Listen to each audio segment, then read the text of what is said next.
As of May 2024, the world finally broke away from the year-long spell of record-breaking temperatures.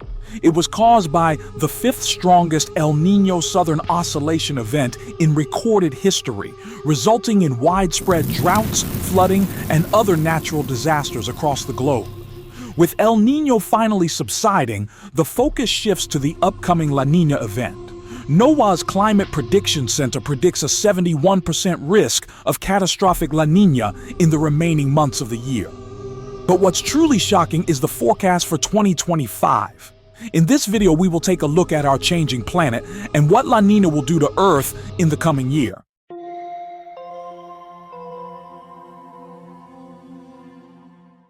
For as long as humans have existed, weather has captivated us. In ancient times, myths were born to explain its unpredictable nature, but now we understand that weather and climate are controlled by complex factors like Earth's orbit, axial tilt, atmospheric circulation, and the seasons. One of the most significant factors influencing our climate is the El Niño Southern Oscillation ENSO cycle, which includes El Niño and La Niña events. ENSO is a natural climate phenomenon that has been occurring for tens of thousands of years, with evidence suggesting it may have contributed to the catastrophic decline of ancient civilizations. The recent El Niño event, which finally came to an end a few months ago, was a powerful reminder of the devastating impact of ENSO. Record-high ocean surface temperatures, unprecedented heat stress on coral reefs, drought in the Amazon rainforest, and extreme rainfall with dangerous consequences for North America were just a few of the consequences. The event also triggered Zambia's worst drought in decades, fueled India's 20-day heat wave, and scorching heat waves in several parts of Central South America. Now, scientists are predicting the arrival of La Niña in late 2024 or early 2025. With that shift, the global climate will change again. But to begin, let's first establish some important context. Life on Earth is shaped by numerous cyclical patterns. We see this in the regular occurrence of day and night, the transitions between seasons, and the shifting tides. While these cycles are generally predictable, they can be influenced by fluctuations in climatic conditions. Periods of greater stability are referred to as ENSO neutral. However, every few years, fluctuations in wind and ocean surface temperatures can signal the onset of an El Niño or La Niña event, marking a shift from normal conditions. These events disrupt global atmospheric patterns and can lead to extreme weather and environmental damage. Here's a little thought experiment. Imagine being on the International Space Station, observing Earth from above. You would see the planet's spherical shape, and it's clear that sunlight affects the surface unevenly. More light and heat reach the equator, where sunlight strikes most directly, compared to the poles, where sunlight arrives at a lower angle. Similar to how hot air balloons rise or steam escapes from a boiling pot, warm air at the equator rises as it is heated by direct sunlight. As this warm air ascends, it cools and condenses into clouds, contributing to the lush tropical rainforests near the equator. The rising warm air pushes cooler air away from the equator toward the north and south, where it eventually sinks back down. This cool air then travels along the surface back to lower pressure near the equator, completing what is known as Hadley cell rotation. So, what's the link between this worldwide circulation of air and the El Niño La Niña phenomenon? Well, it turns out that the surface winds from Hadley cells get a little nudge toward the equator because of the Earth's rotation, thanks to something called the Coriolis effect. This effect is what forms the trade winds on either side of the equator, and alterations in these trade winds signal when we're approaching El Niño or La Niña events. Historically, these trade winds have been so predictable that sailors relied on them for navigation for centuries, hence their name. Traces of the ENSO, El Niño Southern Oscillation, stretch back tens of thousands of years in paleoclimate records like coral fossils, and we have documented ENSO in writing as early as the 1500s. You might be interested in knowing that the El Niño events might have helped Spain in their conquest of the Incan Empire in the 1500s and could have contributed to crop failures and unrest that sparked the French Revolution in the late 1700s. Despite ENSO's significant global impact on weather and ecosystems, it wasn't until the 20th century that we began to grasp the mechanisms driving it. The first major breakthrough came in the 1920s when British scientist Sir Gilbert Thomas Walker aimed to better understand monsoon strength in India. In his quest to predict these monsoons, he discovered the Southern Oscillation, a periodic shift in air pressure across the equatorial Pacific Ocean. This oscillation was part of a larger air circulation pattern that hadn't been identified before and was later named the Walker Circulation. To put it in perspective, imagine the Walker Circulation like Hadley cells, but instead of moving air north and south, it moves air east and west across the equatorial Pacific. Unlike Hadley cells, which are driven by sunlight, the Walker Circulation is influenced by the easterly trade winds and ocean temperatures.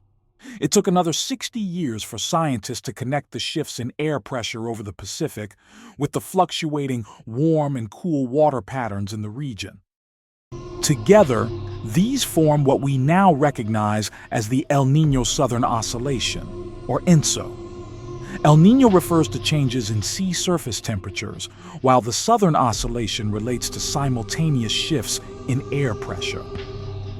Unlike Hadley cells, which consistently move air north and south, the equatorial Walker Circulation is less stable and can undergo dramatic shifts as part of the Southern Oscillation.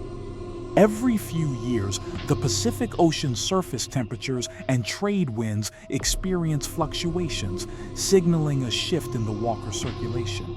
These shifts, known as El Niño or La Niña events, disrupt global weather patterns and can have far-reaching consequences for ecosystems across the planet.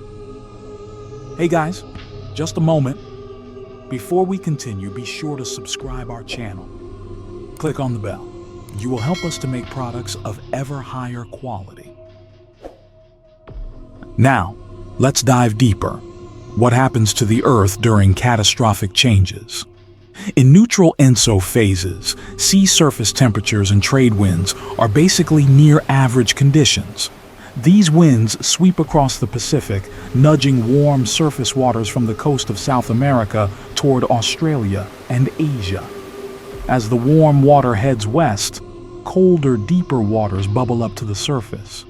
This phenomenon, known as upwelling, brings nutrient-rich cool water to the surface, supporting phytoplankton and in turn sustaining other marine life, including fish.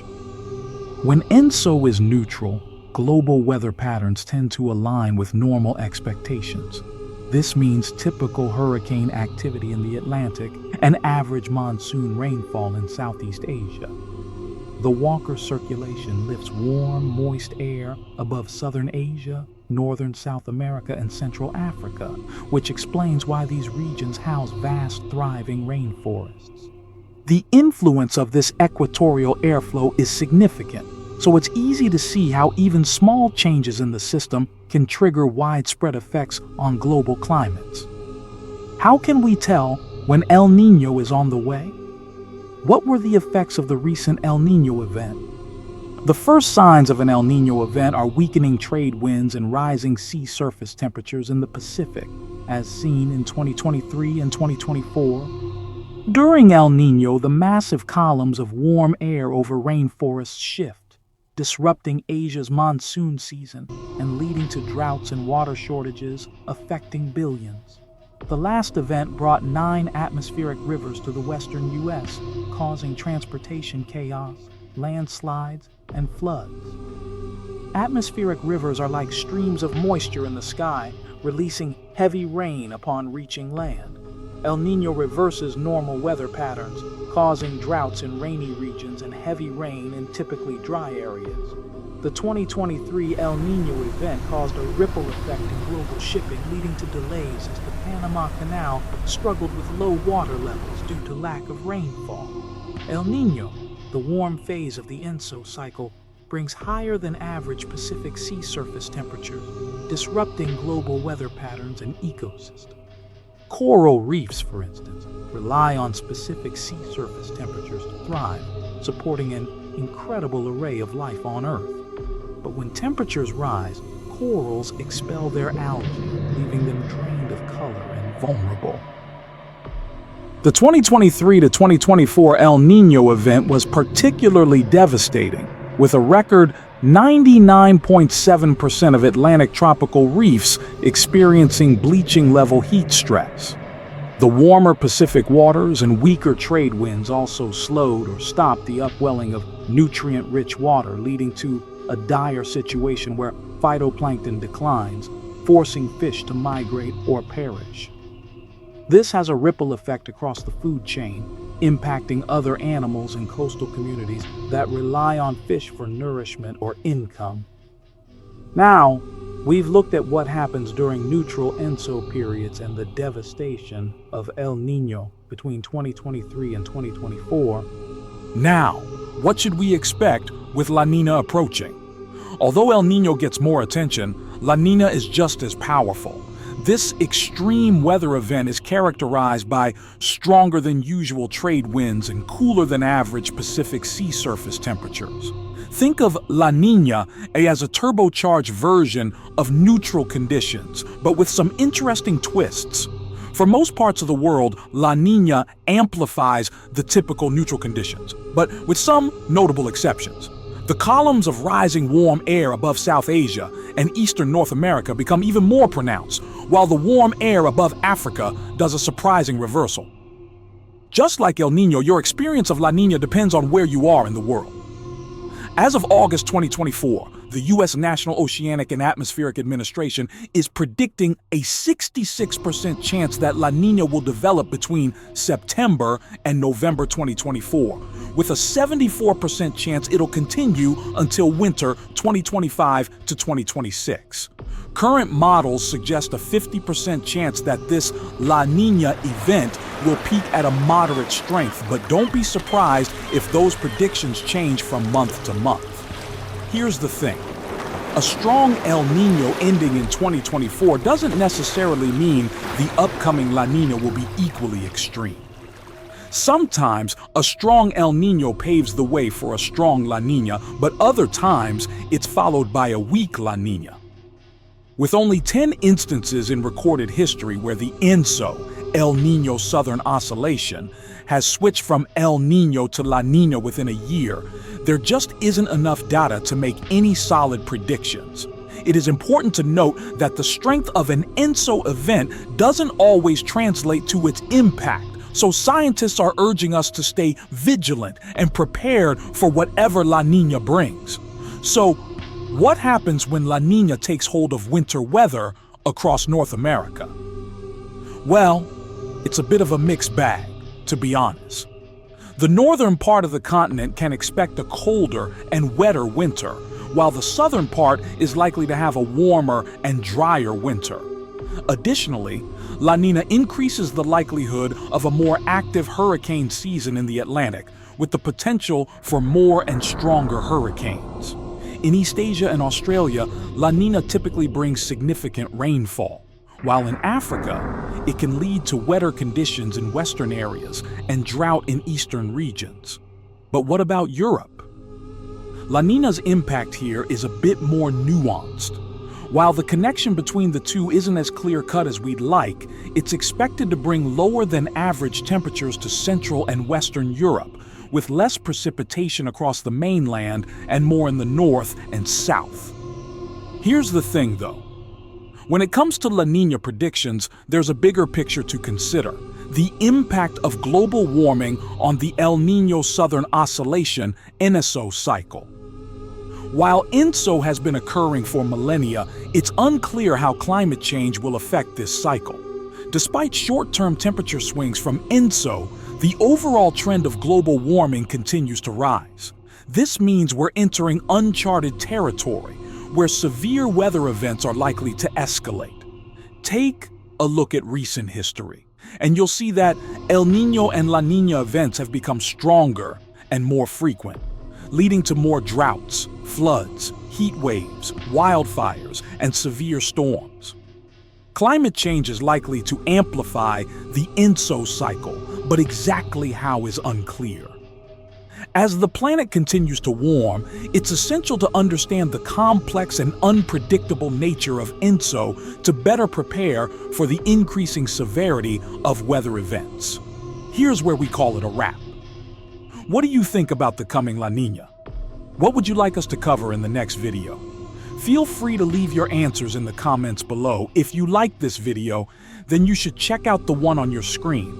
This video on recent unusual activities in the San Andreas Fault will blow your mind. Thank you for watching.